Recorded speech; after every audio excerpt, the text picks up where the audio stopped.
La logique d'Aristote, tome 1, préface aux catégories, traduction française et introduction par Barthélemy Saint-Hilaire.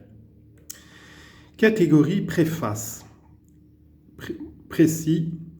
De la nature de la logique, logique pure faite par Aristote dans les catégories, l'herménéia et les analytiques, premier et dernier.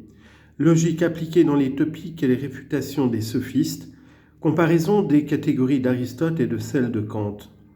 Erreur d'Aristote sur la théorie de l'universel. Tentative pour réformer la logique péripatéticienne. Ramu-Bacon. Méthode de Descartes. Port-Royal, Leibniz, la philosophie écossaise, le sensualisme. Tentative de Kant, Hegel. Travaux que doit faire l'école contemporaine pour fonder la logique sur la psychologie. Les hommes ont raisonné en toute perfection bien longtemps avant que la logique n'eût étudié les lois du raisonnement. Le chef-d'œuvre poétique de l'esprit humain est de 5 ou 6 siècles antérieur à l'Organon. Les législateurs ont promulgué leurs codes, les hommes d'État ont traité les affaires politiques sans connaître les règles de la pensée dont ils faisaient un si utile et si puissant usage. Les orateurs ont persuadé la multitude et parfois l'ont admirablement servi sans avoir le secret de leur éloquence. Les sciences même ont obéi, comme la poésie, comme la politique, à une sorte d'inspiration qui n'a rien ôté à la certitude de leur découverte. Longtemps avant Aristote, la médecine avait trouvé les méthodes qui lui sont propres. Elle avait déterminé ses principes, fixé le domaine qui lui appartient.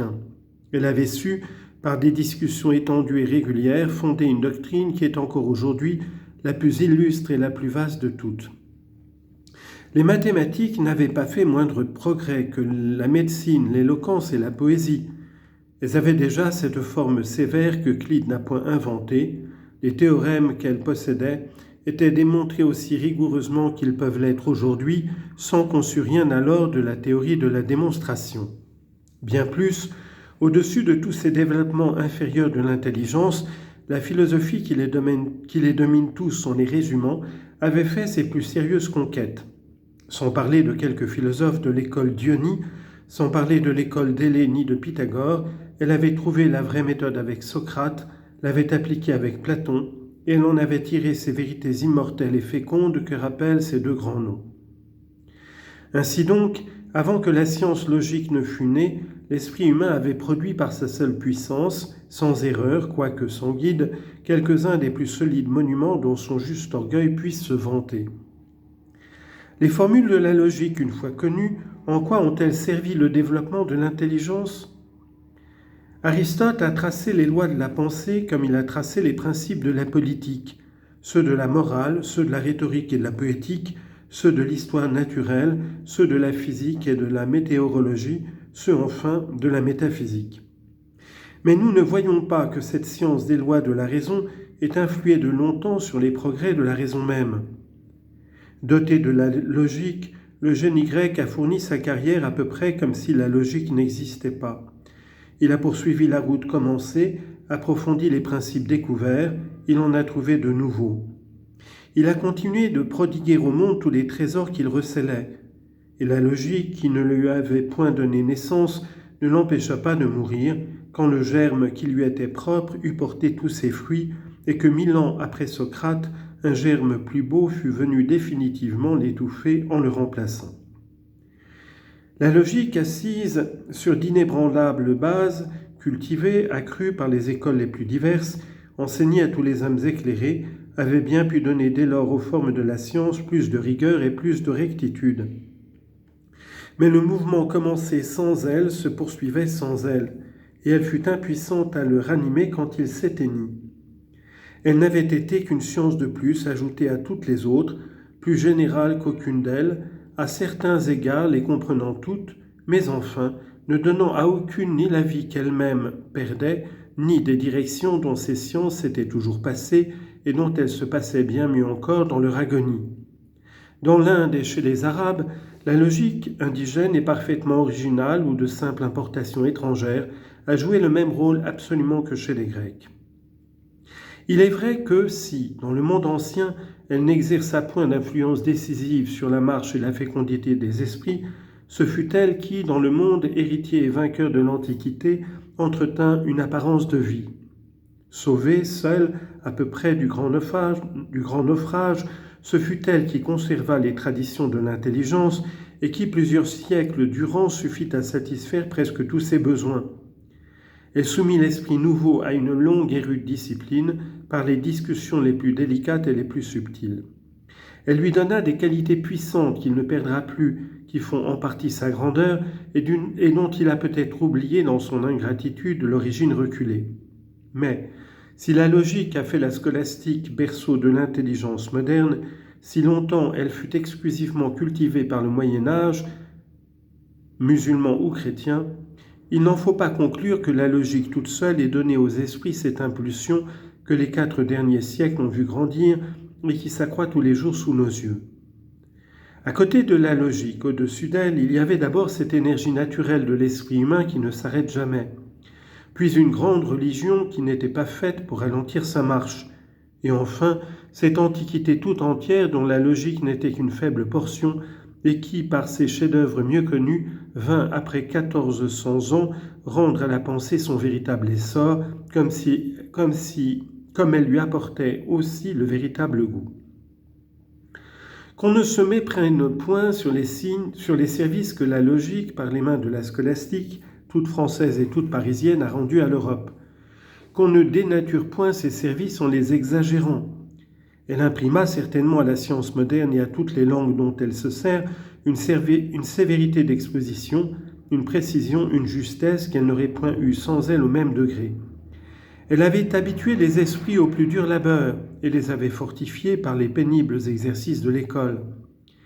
Mais ce ne fut pas elle qui les inspira, ce ne fut pas même elle qui donna le signal de leur véritable réveil.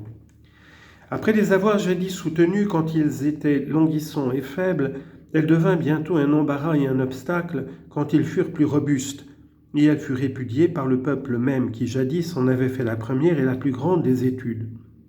Chose remarquable, les progrès de l'intelligence parurent en proportion de l'abandon où la logique était tombée, et le discrédit que des génies comme Descartes et Pascal avaient jeté sur elle et que le siècle suivant avait sanctionné par le ridicule n'est pas même aujourd'hui passé. L'esprit contemporain n'a pas encore hautement appelé de cet injuste arrêt qu'il ne regarde pas cependant comme définitif.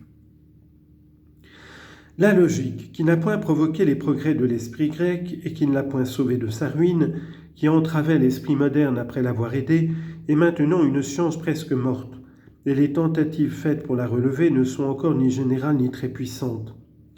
L'esprit de notre temps, tout aussi bien que celui des 2 siècles antérieurs, ne s'en est pas ému.